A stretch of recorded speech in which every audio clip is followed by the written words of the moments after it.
বিসমিল্লাহির রহমানির রহিম। আলহামদুলিল্লাহ ওয়াসসালাতু ওয়াসসালামু আলা রাসূলিল্লাহ ওয়া আলা আলিহি ওয়া সাহবিহি ওয়া মান ওয়ালা, আম্মা বাদ।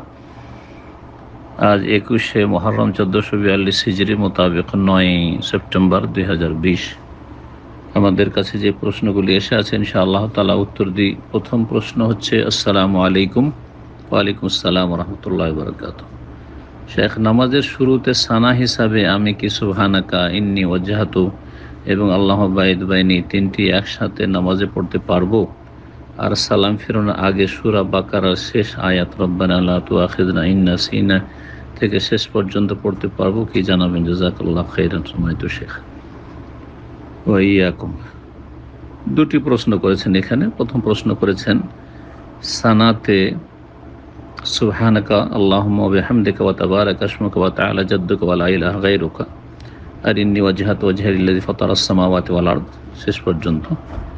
আর তৃতীয় হচ্ছে সানা আল্লাহু বাইদ বাইনি ওয়া বাইনা খাতায়া কামা বা'দতা বাইনাল মাশরিক শেষ পর্যন্ত, যা সহিহ বুখারীতে রয়েছে, অন্যান্য হাদিসের কিতাবে রয়েছে।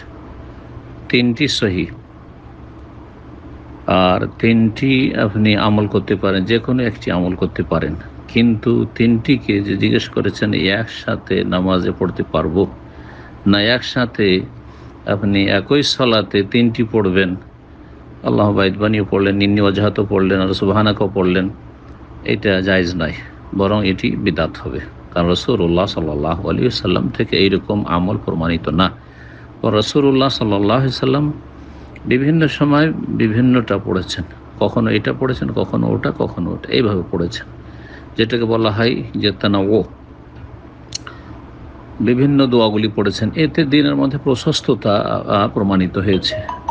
সুতরাং এই দোয়াগুলি আমাদের দেশে প্রচলিত নামে হচ্ছে সানা, কিন্তু মূলত এর নাম হচ্ছে দোয়াউল ইস্তিফতাহ, সালাতের শুরুর দোয়া, সালাত আরম্ভ করার দোয়া।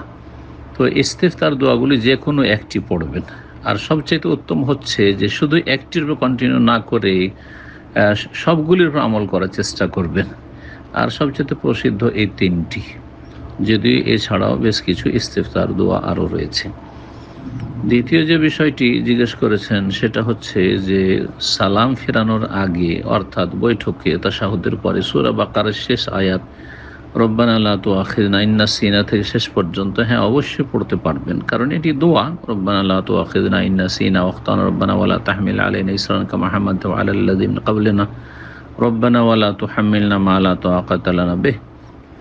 এই তিনটি দোয়া হইল, তিনটি বাক্য। আর তারপর ওয়াগফির লানা, ক্ষমা চাইলেন, ওয়ারহামনা, আল্লাহর রহমত চাইলেন, ওয়াগফির লানা ওয়ারহামনা আনতা মাওলানা ফানসুরনা আল কওমিল কাফিরিন।